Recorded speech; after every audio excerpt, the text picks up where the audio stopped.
जहन में ये चीज़ें चलती थी कि यार हमारे माशरे में बहुत सारी चीज़ें हैं जो कि रीट्रैक हो चुकी हैं। जो लोग मुझे सुन रहे हैं वो मुझसे बेहतर प्रेजेंटर हैं, बेहतर बोल सकते हैं, लेकिन कॉन्फिडेंस नहीं है। हम पूरी दुनिया के बारे में जानते हैं लेकिन अपने बारे में अक्सर हम दूर रहते हैं। मुझे मालूम था कि मैं अच्छा नहीं बोल रहा, मुझे मालूम था कि मुझे बैठने का अंदाज़ नहीं आता, ये सीखना है, लेकिन जब शुरू नहीं करूँगा तो सीखूंगा कैसे। पाकिस्तान में मैं रीट्रेट करता हूँ, हर बंदा बादशाह है। दुनिया में लोग ऐसे नहीं हैं, लोगों में इतनी एग्रेशन नहीं है दूसरे मुल्कों में। उनके माइंड में ये होता है कि मैंने बैंक से लोन लेना है, नौकरी करनी है। पाकिस्तान में बच्चा पैदा होता है तो कहता है मैंने बिजनेस करना है।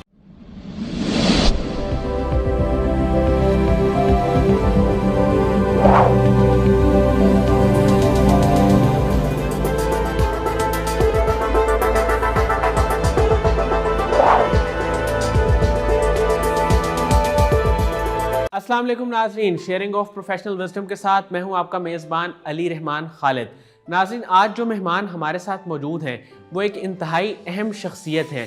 अब तक ये 85 ममालिक में ट्रैवल कर चुके हैं और इसके साथ साथ 27 ममालिक में बतौर स्पीकर जा चुके हैं।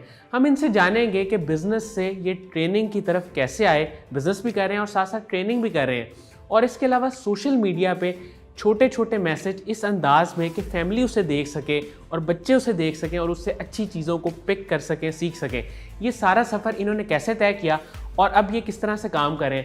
और एक बहुत ही अहम चीज़ जिसकी कमी हमारे यूथ में पाई जाती है, जो कॉन्फिडेंस है। हमारे पास कंटेंट है, चीज़ें हैं, इंफॉर्मेशन है, नॉलेज है, लेकिन उसको प्रेजेंट करने के लिए जो कॉन्फिडेंस चाहिए उसको बिल्ड करने के लिए क्या टेक्निक इस्तेमाल की जा सकती है और इनकी तरफ से क्या गाइडलाइन है जिसको अगर फॉलो किया जाए तो कॉन्फिडेंस को बूस्ट अप किया जा सकता है। आइए इनसे मिलते हैं और जानते हैं। बहुत बहुत शुक्रिया अमजद अली साहब आपकी तशरीफ़ आवरी का। सर, सबसे पहले तो आप मुझे ये बताइएगा कि आप कामयाबी से अपना बिज़नेस कर रहे हैं और कर रहे थे। सर, आपने मोटिवेशनल स्पीकिंग और छोटे छोटे सोशल मैसेजेस बनाने का ख्वाब कब देखा और कब ये सोचा कि आप इन पैगाम के को मार्केट में पेनिट्रेट करेंगे ताकि लोगों की इस्लाह हो सके, और ट्रेनिंग की फील्ड में कब आए? बहुत शुक्रिया पहले तो अली रहमान मुझे दावत देने के लिए कासिम अली शाह फाउंडेशन में।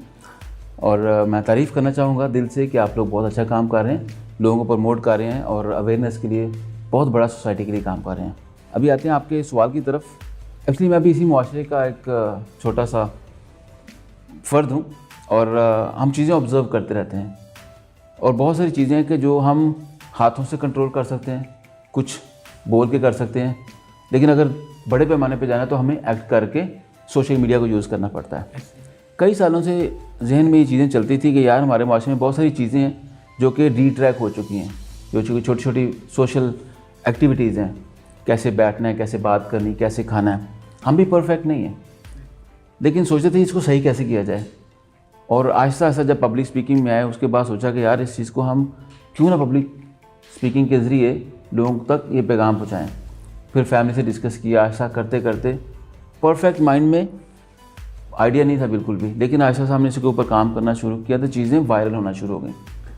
बच्चे को कैसे हमने कंपेयर नहीं करना, उसके जब मार्क्स कम आते हैं तो बच्चे को डांटना नहीं है, बुरा नहीं महसूस करवाना, या उसको ये नहीं कहना कि तुम बिल्कुल कुछ नहीं हो, तुम नंबर 1 नहीं आए, नंबर 3 नहीं आए, नंबर 2 नहीं आए। ये सारी चीज़ें हमने काम करना शुरू किया तो चीज़ें वायरल होना शुरू की। तो माइंड में यही, तो फिर उसके बाद सोचा कि ये चीज़ें चलती हैं, लोग इसको समझते हैं, लोग अप्रिशिएट करते हैं। फिर हमने छोटे छोटे एस्पेक्ट्स को कवर करना शुरू कर दिया, करते करते हम यहाँ तक पहुँच गए। तो अभी भी बहुत सारे आइडियाज़ हैं, लोगों से आइडियाज़ हमें आते हैं कि हम कैसे छोटे छोटे मुआशरे के जो कहते हैं ना तो डिस्पैरिटीज़ हैं उसको हम कवर अप करके मुआशरे को बेहतर कर सकते हैं, अपना पार्ट प्ले करेंगे बस। सर, अब तक आप 27 ममालिक में बतौर स्पीकर जा चुके हैं। मुझे ये बताइएगा कि ट्रेनिंग की फील्ड में आपने सबसे बड़ा चैलेंज अब तक क्या फेस किया? मैंने जो सबसे बड़ा चैलेंज फेस किया है वो ये है कि लोगों में कॉन्फिडेंस की बहुत ज़्यादा कमी है। मैंने अपने से बेहतर लोगों के सामने बोला है और मुझे महसूस हुआ है कि जो लोग मुझे सुन रहे हैं वो मुझसे बेहतर प्रेजेंटर हैं, बेहतर बोल सकते हैं, लेकिन कॉन्फिडेंस नहीं है। तो मैं फिर उनको कॉन्फिडेंस से बताता हूँ और शुरू ही इस तरह करता हूँ कि मैं आपको कोई नई चीज़ नहीं बता रहा, आपको सब पता है, आप जिस दुनिया में रहते हैं उसके आप चीफ हैं, अपनी ज़िंदगी का मालिक हैं, लेकिन मैं आपको सिर्फ झंझोड़ने आया हूँ कि आपने अपनी ज़िंदगी को आगे कैसे लेके जाना है। आप ही चलेंगे तो मामला आगे चलेगा, काफ़िला आगे चलेगा, तो लोगों को समझ आती है। जब लोग अप्रिशिएट करते हैं कि हाँ यार आपके कॉन्फिडेंस से हमें कॉन्फिडेंस मिला, तो मुझे बड़ा अच्छा फील होता है। जैसे लोग हमें बोलते हैं कि आपका मैसेज हमारी फैमिली में पहुंचा, तो मुझे बड़ा अच्छा फील होता है। ये हमारे लिए सबसे बड़े कमेंट्स होते हैं। सर वो कॉन्फिडेंस बिल्डिंग के लिए फिर आप उन्हें क्या टिप देते हैं? मैं चाहूँगा कि कुछ चीज़ें आप हमारे नाज़रीन के साथ भी शेयर करें। इसके लिए तो सबसे बड़ी जो टिप यही है कि आप अपने आप को जानें। इसको बोलते हैं सेल्फ अवेयरनेस। हम पूरी दुनिया के बारे में जानते हैं, लेकिन अपने बारे में अक्सर हम दूर रहते हैं। तो मैं सबको यही बोलता हूँ कि अपने आप को सुना करें। आपके पास तो हर बंदे के पास अपनी डिवाइसेस हैं। अपनी वीडियो बनाएं, सुने, अपनी आवाज़ से प्यार करें, अपने चेहरे से प्यार करें। आप बड़े यूनिक हैं। प्रॉब्लम ये है हमारे माशरे में हर बंदा अपने आप से नाराज़ है, अपनी शक्ल से नाराज़ है, अपनी आवाज़ से नाराज़ है। उस नाराज़गी को दूर करना पड़ेगा। तो मैंने भी इसी तरह किया। मुझे कुदरती तौर पर अल्हम्दुलिल्लाह जल्दी पता चल गया कि हमसे जब तक तुम अपने आप से दोस्ती नहीं करोगे आगे नहीं बढ़ सकते। जितने लोग आगे बैठे हुए हैं वो सेल्फ कॉन्फिडेंस की वजह से बैठे हुए हैं। तो इसी तरह मैंने शुरू किया। मैंने अपनी वीडियोस रिकॉर्ड करनी शुरू की। मुझे मालूम था कि मैं अच्छा नहीं बोल रहा, मुझे मालूम था कि मुझे बैठने का अंदाज़ नहीं आता, मुझे सीखना है। लेकिन जब शुरू नहीं करूँगा तो सीखूँगा कैसे? सबको यही बोलूँगा, अपने आप से दोस्ती करें, अपनी आवाज़ से दोस्ती करें। एक दिन आपको अपनी आवाज़ से भी प्यार होगा, अपने चेहरे से भी प्यार होगा, और आपको शुक्रगुजारी पे कितना अपने आप को कायल करना पड़ेगा कि अल्लाह ताला ने कितना यूनिक इंसान बनाया हुआ है, चाहे मर्द हैं चाहे औरत हैं। सर आपकी जो यूनिक चीज़ है वो ये है कि आपने शॉर्ट मैसेजेस रिकॉर्ड किया। अपने बेटे के साथ अक्सर वीडियोस में आपने वो रिकॉर्ड किए हैं। वो आइडिया कहाँ से आया? बड़े अच्छे मैसेजेस होते हैं। मैं बेशुमार आपके मैसेजेस सुन चुका हूँ जिसमें वो ख़ास तौर पे आप बताते हैं, बैठने का स्टाइल बताते हैं, ग्रूमिंग के हवाले से। ये आइडिया कहाँ से आया? मैं अक्सर कहता हूँ कि मैं एक अच्छा प्लानर नहीं हूँ, लेकिन अच्छा ऑब्जर्वर ज़रूर हूँ। ये मैं अपने आप को बोलता हूँ, तारीफ़ करता हूँ, खुद की तारीफ़ करता हूँ। मैं जब दुनिया में सफ़र करता हूँ, मुल्कों में जाता हूँ, तो लोगों के अंदाज़ों को ऑब्ज़र्व करता हूँ। लोग खाते कैसे हैं, उनकी जो लाइवलीहुड है वो कैसे चलती है, कमाते क्या हैं, उनकी सोच क्या है। ये चीज़ें ऑब्ज़र्व कर कर के हमारे लिए कंटेंट क्रिएट हो जाता है। पर उसी भी हम फोकस करते हैं, उसी को छोटे से टाइम के अंदर 2-3 मिनट के अंदर डिमॉन्स्ट्रेट करके प्रेजेंट करने की कोशिश करते हैं। तो आइडियाज़ आप जैसे दोस्त ही हमें देते हैं या मुआशरा हमें सिखाता है, उस चीज़ को हम प्रेजेंट करने की कोशिश करते हैं। हमें लगता है यार ये चीज़ मुझे पसंद नहीं आई या पसंद आई है, दोनों हो सकती हैं, नेगेटिव पॉजिटिव। तो हम उसको वायरल करने के लिए कोशिश करते हैं कि दूसरे घरों तक पहुँचे, ताकि लोग ऐसा करें या ऐसा ना करें। सर आप अब तक तकरीबन 85 ममालिक में सैर कर चुके हैं, ट्रैवलिंग कर चुके हैं। मुझे ये बताइएगा कि आपके दिल के करीब कौन सा इलाका या कौन सा मुल्क है? सच बताऊँ जी, पाकिस्तान। और पाकिस्तान जैसा मुल्क पूरी दुनिया में नहीं है। मैं कई बार कह चुका हूँ कि एज ए पाकिस्तानी बोलता हूँ तो लोग ये कह सकते हैं कि पाकिस्तानी होने के बाद नाते ये बोल रहा है, लेकिन मैं अपने तजर्बे की बुनियाद पर बोल रहा हूँ। यहाँ पे हर बंदा बादशाह है। पाकिस्तान में मैं रीट्रेट करता हूँ, हर बंदा बादशाह है, हर बंदे की अपनी हुकूमत है। अगर आप इस मुल्क को थोड़ा सा नर्चर करें, इसका साथ दें, आपको अंदाज़ा नहीं आएगा कितने खुशकिस्मत हैं कि आप इस मुल्क में पैदा हुए हैं। यहाँ पे जो रिसोर्सेज हैं, यहाँ जो मैन पावर है, लोगों को जो ब्रेन है, लोगों की जो स्किल्स हैं, जैसे लोग आगे बढ़ना चाहते हैं। दुनिया में लोग ऐसे नहीं हैं, लोग में इतनी एग्रेशन नहीं है दूसरे मुल्कों में, कि लोग अभी जवान होते ही हैं तो वो उनके माइंड में ये होता है कि मैंने बैंक से लोन लेना है, नौकरी करनी है। पाकिस्तान में बच्चा पैदा होता है तो कहता है मैंने बिज़नेस करना है, मैंने अपनी ज़मीन ख़रीदनी है। ये सोच बहुत रेयर है। तो मैं उस चीज़ पे बात करूँगा कि दुनिया फिरने के बाद मुझे एहसास हुआ कि मैं खुशकिस्मत हूँ, अल्लाह ताला ने मुझे इस ज़मीन पर पैदा किया है। और मैं ज़ाहिर बात है मेरा दूसरा घर यूएई है, दुनिया की सेफ़ तरीन जो कंट्री है, सिटी कह सकते हैं, वो यूएई है जहाँ मैं रहता हूँ। मैं बड़ा खुशकिस्मत इस मामले में कि मुझे अल्लाह ताला ने ऐसी जगहों पे रखा, फिरने का मौका मिला, आगे भी फिरेंगे। बहुत सारे वाक़यात भी हैं जो कि अच्छे नहीं भी हैं, लेकिन दुनिया इसी का नाम है। दुनिया में अच्छे लोग भी होते हैं, बुरे लोग भी होते हैं, लेकिन बेस्ट कंट्री अल्हम्दुलिल्लाह अल्हम्दुलिल्लाह पाकिस्तान। सर वो एक फैक्टर जो आपकी सक्सेस की असल वजह है, मैं चाहूँगा कि आप वो बताएं कि वो फैक्टर क्या है जिसने आपको कामयाब किया? ईमानदारी। अब अक्सर लोग ये सुन के ये बोलेंगे क्या हम ईमानदारी से काम नहीं करते? वाकई नहीं करते हम लोग ईमानदारी से काम। मुझे नहीं लगता कि मैंने आज तक किसी भी कंपनी में जब काम किया है या किसी भी क्लाइंट से के साथ काम किया है, मैंने उसमें ज़रा सी बेईमानी की होगी।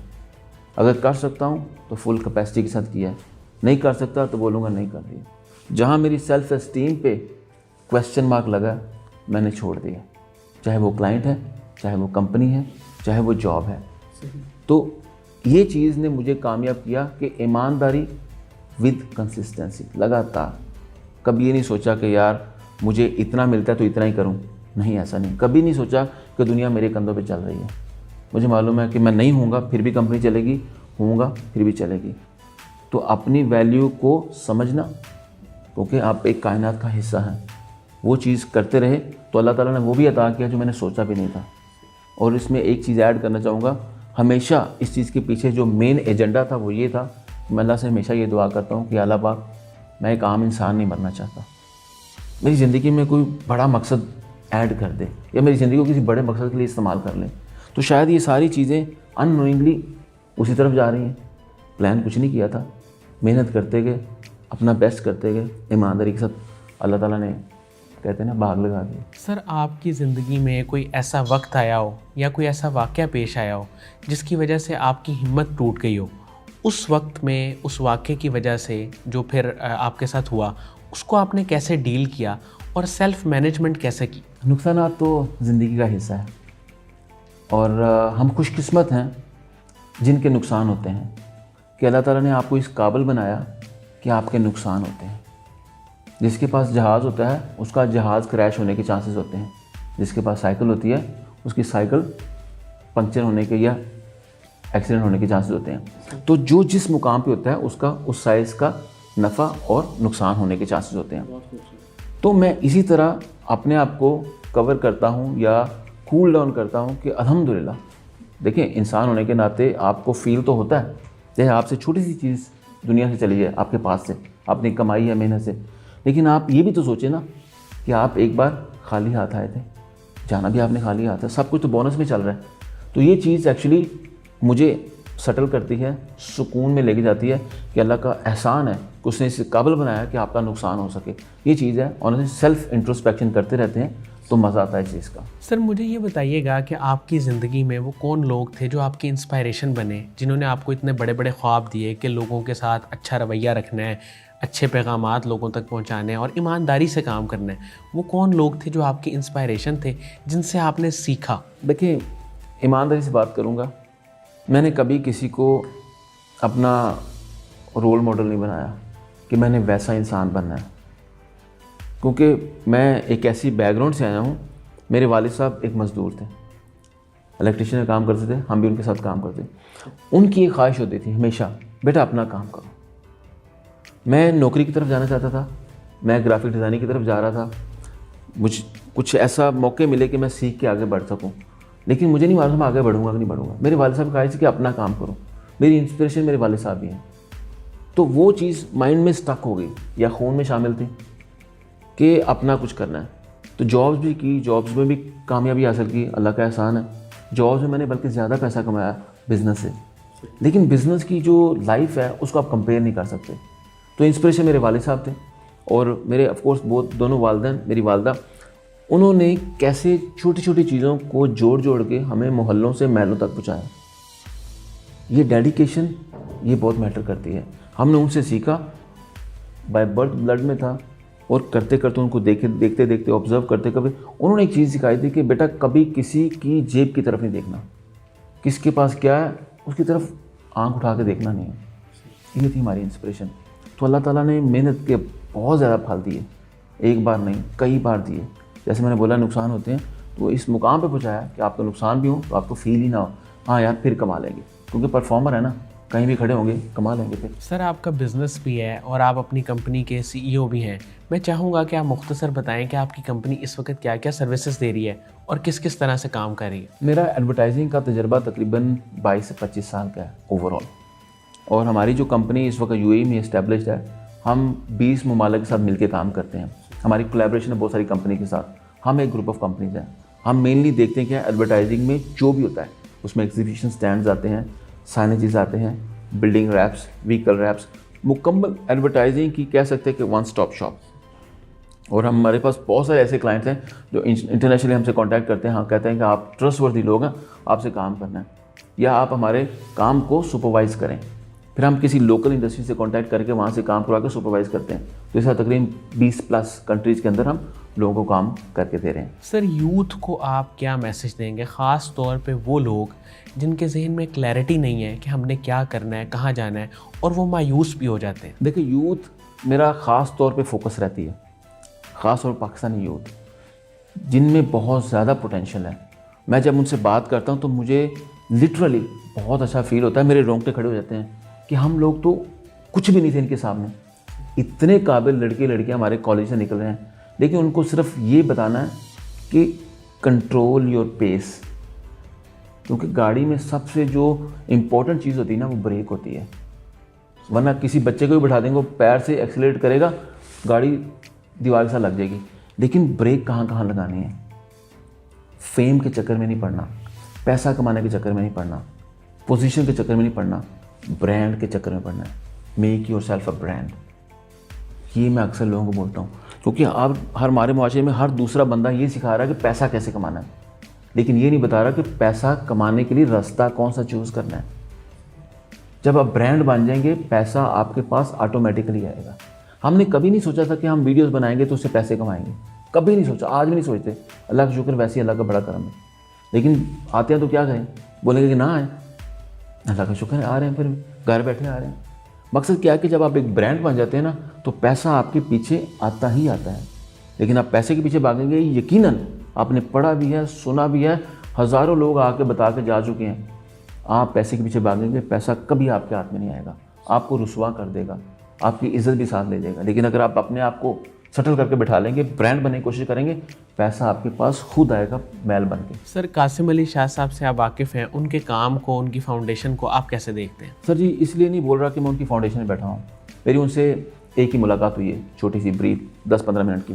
जब इंसान किसी मुकाम पे पहुँचता है ना, पंजाबी में कहते हैं एवं नहीं पहुँच जाता, किसी वजह से पहुँचता है। उसके पीछे तपती, कहते हैं सहराई रातें या सहराई दिन होते हैं, गर्म। कहते हैं एवं नहीं कोई बंदा किसी पोजीशन मुकाम पहुँच जाता है, बड़ी मेहनत होती है। तो उन्होंने मेहनत की है। वो हर किसी को तो अपने पूरे 20-25 साल का तजर्बा तो नहीं बता सकते 10 मिनट के अंदर, 5 मिनट के अंदर, लेकिन अल्लाह ताला ने उनको मुकाम दिया, इज़्ज़त दी है, अल्लाह ताला ने किसी वजह से दी है। मेरा ख्याल है वो बहुत ज़बरदस्त काम कर रहे हैं। पाकिस्तान के कुछ वो उन लोगों में शामिल हैं जिन्होंने एक ट्रेंड चेंज किया, कोचिंग का, काउंसलिंग का, जो कि यहाँ पे बहुत बड़ा लैब है, बहुत बड़ा बफर है, गैप है, जिसको फिल करना है। वो हम लोगों ने फिल करना है, आपने फिल करना है, हमने फिल करना है, और वो खुद कर रहे हैं ऑलरेडी। लेकिन वो रातों रात कुछ नहीं होगा, जनरेशन्स लगती हैं। तो वो मेरे ख्याल से बहुत ही अच्छा काम कर रहे हैं, अजीम काम कर रहे हैं। मेरा उनको सलाम है, उनकी परवरिश को सलाम है। और हम चाहते हैं कि हमारे माशरे में ऐसे बहुत सारे कासिम अली शाह पैदा हों जो आहिस्ता आहिस्ता करके पेशेंस के साथ लगे रहें, उस्तादी से शुरू करें, फिर एक मेंटोर बने, कोच बने, एंटरप्रेन्योर बने। ये सारी चीज़ें ज़िंदगी के साथ साथ आती हैं। उन्होंने भी ये सोचा नहीं होगा कैसा होगा, लेकिन उन्होंने ईमानदारी से काम किया, अपने स्टूडेंट्स को ईमानदारी से सर्व किया। ये कभी नहीं सोचा कि ये मेरी तारीफ़ करेंगे क्योंकि मैं इनका उस्ताद हूँ, नहीं। इतनी मेहनत की कि लोगों ने फिर उनको अपना गुरु बना लिया। अभी ऐसा ही लोग उनको पीर मानते हैं, मुर्शद मानते हैं। क्यों? क्या उन्होंने बोला था मुझे मुर्शद मानो या मुझे पीर बोलो? नहीं, उन्होंने मेहनत से, ईमानदारी से काम किया। यही चीज़ हमारी ज़िंदगी में होनी चाहिए कि जहाँ हो बेस्ट काम करो। और मेरा उनको सलाम है, माशाल्लाह बहुत ज़बरदस्त काम कर रहे हैं। बहुत बहुत शुक्रिया अमजद अली साहब आपकी तशरीफ़ आवरी का। नाज़रीन, मुझे उम्मीद है कि इस गुफ्तगू से आप बहुत महसूस हुए होंगे। अपना बहुत ही ख्याल रखिएगा। इंशाल्लाह दोबारा हाज़िर होंगे एक नए इंटरव्यू के साथ। अल्लाह हाफ़िज़।